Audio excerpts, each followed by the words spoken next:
true. We didn't listen to you. You preached against the war for years and years before it happened. But it happened now, and we're in there. We're in a predicament, and if we leave, things will be worse than ever. So therefore, don't you think it's morally wrong to leave? And I say, no, it's not morally wrong. The moral responsibility that I have is to the people in this country to bring our troops home and save the money that we not pay.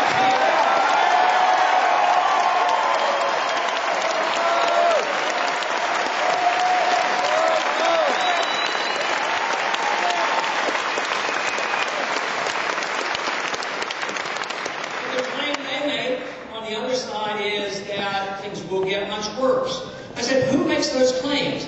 Well, the people who claim that it will get much worse are the ones who claim that it would be a cakewalk if we went in. Why shouldn't we listen to them?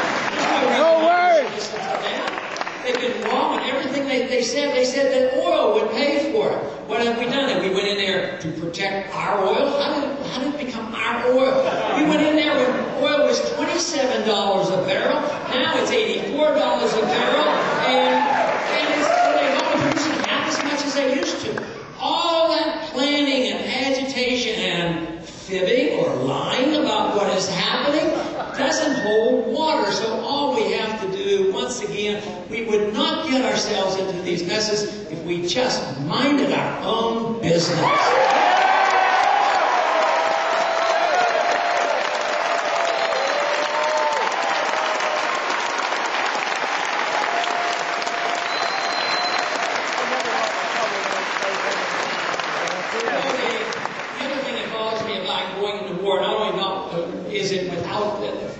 Constitutional declaration, but we go in inevitably under the UN. I mean, even in this war, we went into enforcement of the resolution. So I would say the proper position that we should have for the UN is there's no need to be in the UN.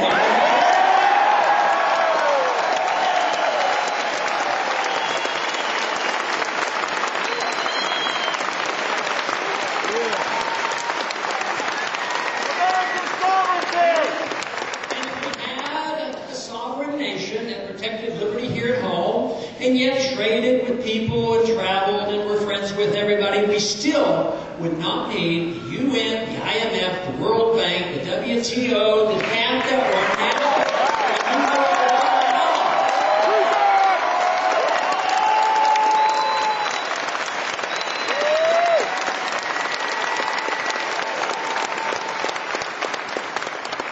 And that means that we have to do our job to stop this from spreading, to make sure we don't get a North American Union or the American.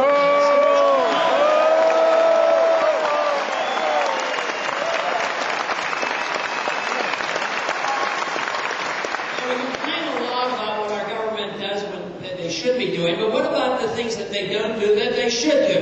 What about protecting our own borders? Maybe that's what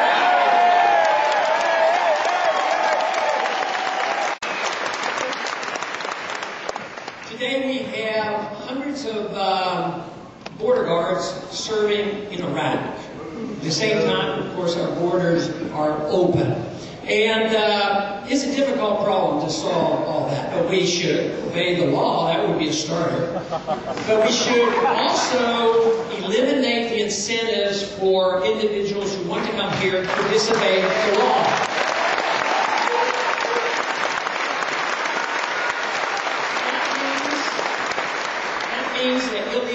Immigration should never be rewarded with automatic citizenship, no amnesty.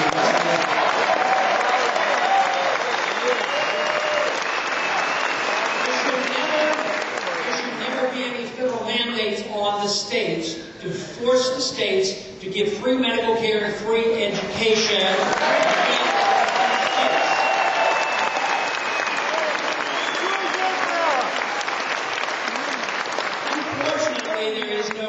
Solution to all the problems surrounding that, because the true solution is repealing the welfare state, because there are jobs that go begging in this country, and we have a system that encourages people, believe it or not to work. And we need an encouragement for people to work to take some of these jobs. But we won't be able to accomplish that overnight, but I know we could accomplish the fact that we don't have to continue to subsidize something that is illegal. And we should act more responsibly and deal with this by providing more border guards. But you know, in the other area that we have really fallen down on is in the area of personal liberties. You know, there was a famous saying that was written back in World War I by a writer by the name of Randolph Bourne, who said, "War is the health of the state." And this is a true statement. When war is going on, the people are supposed to succumb to the government coming and taking away our liberties. And the war, there's constant wars going on. Now we're told we have a perpetual war. Perpetual war against the tactic. A perpetual war against terrorism. Which means that we're supposed to be subject to the demands of the authoritarians, that we have no right to our personal liberties. I have a conviction regarding this. I do not believe for 1 minute that we have to sacrifice one drop of liberty to be secure.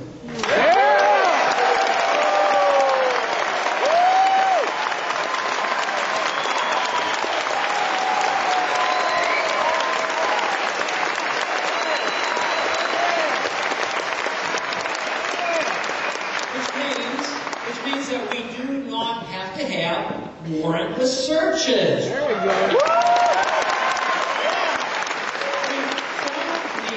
National ID card.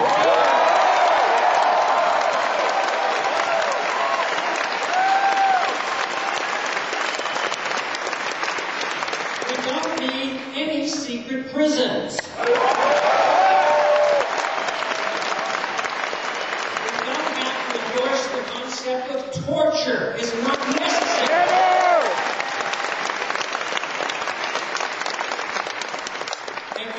Cling to the 800-year-old principle that is slowly slipping through our fingers, and that is the right of habeas corpus.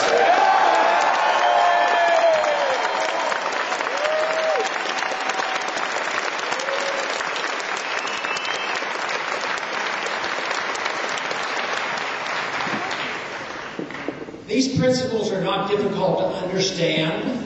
We are now arriving at a point of great opportunity, because more and more people are realizing that we have serious problems in the country. They're realizing that there's a financial crisis brewing, a dollar crisis brewing. The real income of Americans in the past 7 years has actually gone down. There is a transfer of wealth from the middle class and the poor to the wealthy. There are more billionaires than ever, and more people struggling to make a living. Something is rumbling and coming together. And the other thing that has happened that has really fed into the campaign, and this is healthy, that people have lost confidence in the government solving our problems.